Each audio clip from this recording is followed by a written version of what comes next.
MES ಪುಂಡರ್ಗೆ ಗೃಹ ಸಚಿವ ಪ್ರಿಯಾಂಕ್ ಖರ್ಗೆ ಖಡಕ್ ವಾರ್ನಿಂಗ್ ಅನ್ನು ಕೊಟ್ಟಿದ್ದಾರೆ.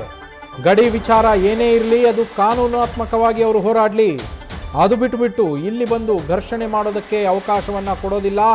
ಆ ರೀತಿ ಏನಾದರೂ ಅವಕಾಶವನ್ನು ಯಾರಾದರೂ ಕೊಡೋದಕ್ಕೆ ಮುಂದಾದರೂ ಅದಕ್ಕೆ ನಾವು ಪ್ರೋತ್ಸಾಹವನ್ನು ಕೊಡೋದಿಲ್ಲ.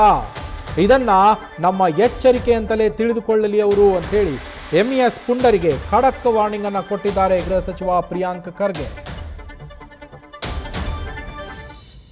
ಸಂಘಟನೆಗಳಿಗೆ ಅವ್ರೇನು ಸಪೋರ್ಟ್ ಮಾಡಬೇಕು ಅವ್ರು ಮಾಡ್ಕೊಳ್ಳಿ, ಅದೇ ನಮ್ದು ಲೋಕಲ್ ಸ್ಟ್ಯಾಂಡೇ ಇಲ್ಲ ಅದಕ್ಕೆ. ಆದರೆ ನಮ್ಮ ನೆಲ ಜಲ ನಾಡಿನ ವಿಚಾರ ಭಾಷೆ ವಿಚಾರ ಬಂದಾಗ ನಾವು ಕೂಡ ಹಿಂಸರಿಯೋದಿಲ್ಲ. ಅವ್ರೇನು ಮಾಡಬೇಕೋ ಮಾಡಲಿ, ಅವ್ರು MESಗಾನ ಬ್ಯಾಕ್ ಮಾಡಲಿ, ಬೇರೆ ಏನಾದಕ್ಕಾನ ಬ್ಯಾಕ್ ಮಾಡಲಿ.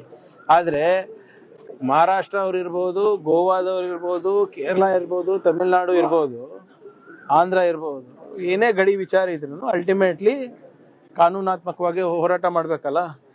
ಯಾರೋ ಒಬ್ರು ಸಂಘಟನೆ ಹೇಳ್ತಾರೆ, ಒಬ್ರು ಮುಖ್ಯಮಂತ್ರಿ ಹೇಳ್ತಾರೆ, ಮಂತ್ರಿ ಹೇಳ್ತಾರೆ ಅಂದ ತಕ್ಷಣನೇ ನಾವು ಹೆಂಗೆ ಬೇಕು ಹಂಗೆ ಅಡ್ಡಾತಿಡ್ಡ ಗೆರೆಗಳನ್ನು ಇಳಿಯೋಕ್ಕಾಗೋದಿಲ್ಲ.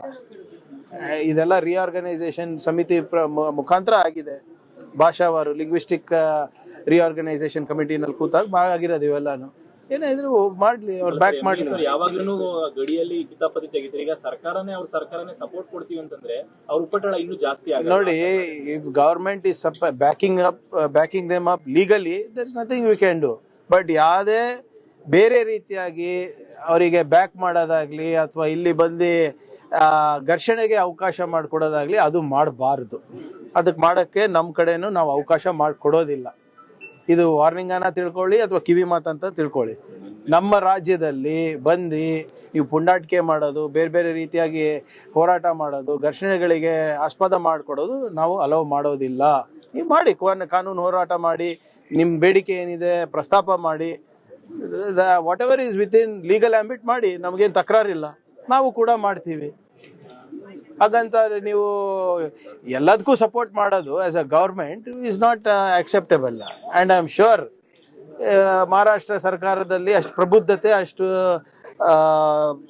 ಪ್ರಜ್ಞೆ ಇದೆ ಅಂತ ನಾನು ಭಾವಿಸ್ತಾ ಇದ್ದೀನಿ. ನ್ಯೂಸ್ ಫಸ್ಟ್ ನಿರ್ಭೀತಿಯಿಂದ ನಿಮ್ಮ ಪರವಾಗಿ.